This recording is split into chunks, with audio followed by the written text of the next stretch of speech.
नमस्कार, welcome to my channel. Happy new year दोस्तों। तो चलो शुरू करते हैं आज की कहानी। कहते हैं सफलता का रास्ता कांटों भरा होता है, इसीलिए बहुत कम लोग ज़िंदगी में सफल होते हैं।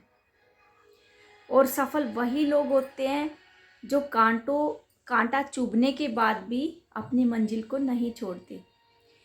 वो लोग जिद्दी होते हैं, वो बार बार असफल होते हैं और फिर से प्रयास करते हैं। और ऐसे गिने चुने लोग ही ज़िंदगी में बहुत सफल होते हैं। तो चलो शुरू करते हैं आज की कहानी। एक बार एक गुरु के पास दो शिष्य थे। वो शिष्य बहुत बहुत काबिल थे। एक बार उनके गुरु ने उनकी परीक्षा लेने की सोची। उसने उन दोनों शिष्यों से कहा कि जंगल में जाओ और वहाँ पर तुम्हें पहाड़ की चोटी पर एक पेड़ मिलेगा और उसके दो फल मुझे ला कर दो। दोनों को उसने ये लाने को कहा। वो दोनों शिष्य जंगल में चले जाते हैं और जाकर देखते हैं कि एक ऊंची सी चोटी के ऊपर एक बहुत बड़ा फलदार पेड़ था। उस पेड़ पर बहुत सारे फल लगे हुए थे। वो थोड़ा आगे बढ़ते हैं और देखते हैं कि एक काला अजगर, बिल्कुल काले रंग का सांप था, मोटा। वो कुंडली मारकर पेड़ के नीचे बैठा है। वो दोनों शिष्य डर जाते हैं। उनमें से जो पहला शिष्य था वो आगे बढ़कर पेड़ पर चढ़ने की कोशिश करता है। सांप के डर से असफल रहता है। फिर पुनः कोशिश करता है। फिर सांप को चकमा नहीं दे पाता, फिर असफल हो जाता है। तीसरी बार वो फिर से प्रयास करता है, लेकिन वो सांप उसके पीछे लग जाता है और वो बहुत दूर तक भागता अपनी जान बचाकर।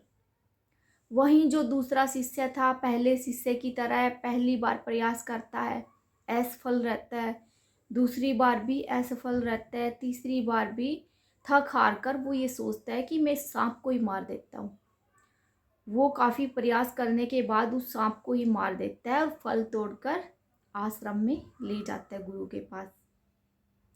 दोनों शिष्य वापिस आश्रम में चले जाते हैं। जो उनका गुरु था वो कहता है कि तुम आ गए।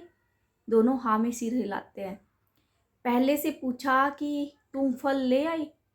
उसने कहा नहीं गुरुजी, मैं गया था वहाँ पे एक बहुत जहरीला सांप बैठा है पेड़ के नीचे उन फलों की रक्षा करने के लिए, इसलिए मैं बड़ी मुश्किल से अपनी जान बचाकर भाग के आया हूँ। फिर गुरु ने दूसरे शिष्य से पूछा कि तुम फल लेके आए हो। उसने कहा हाँ गुरुजी, ये लो मैं फल लेके आया हूँ। तो फिर गुरु ने पूछा कि तुम ये फल कैसे लेके आए। शिष्य ने कहा कि मैंने बार बार प्रयास किया, लेकिन वो जो सांप था वो मुझे सफल नहीं होने दे रहा था। लास्ट में मैंने उस सांप को ही मार दिया और मैं उसको मारकर फल ले आया। तो गुरुजी ने उन दोनों की बात सुनने के बाद बताया कि मुझे पता था कि उन फलों के नीचे एक जहरीला सांप वहाँ पे उन फलों की रक्षा करता है। मैंने यही देखने के लिए तुमको गुरु दक्षिणा के रूप में मांगा था। तो दोस्तों, इस कहानी से हमें क्या शिक्षा मिलती है?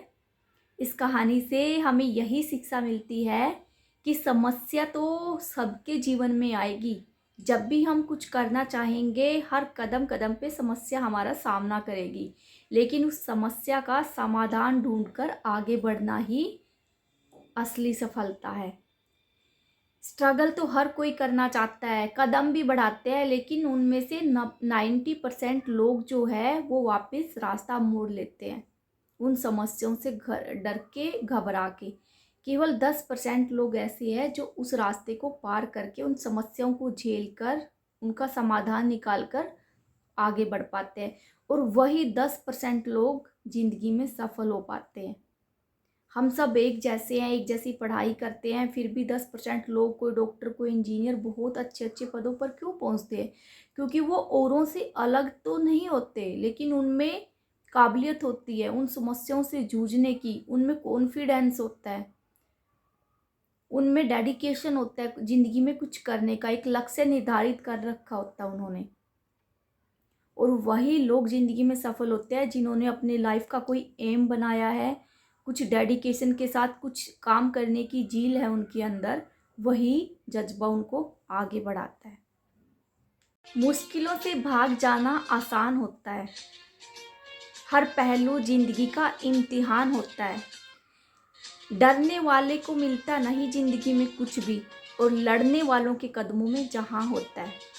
तो दोस्तों, आगे से खूब मेहनत करना, खूब डेडिकेशन के साथ आगे बढ़ना, कोई भी प्रॉब्लम्स आए तो घबराना नहीं, उनका सॉल्यूशन ढूंढना, फिर देखना आप ज़िंदगी में जो भी चाहो वो अचीव कर सकते हो और अपने ड्रीम्स को फुलफिल कर सकते हो। आई होप आपको मेरी ये कहानी ज़रूर पसंद आई होगी। तब तक के लिए धन्यवाद।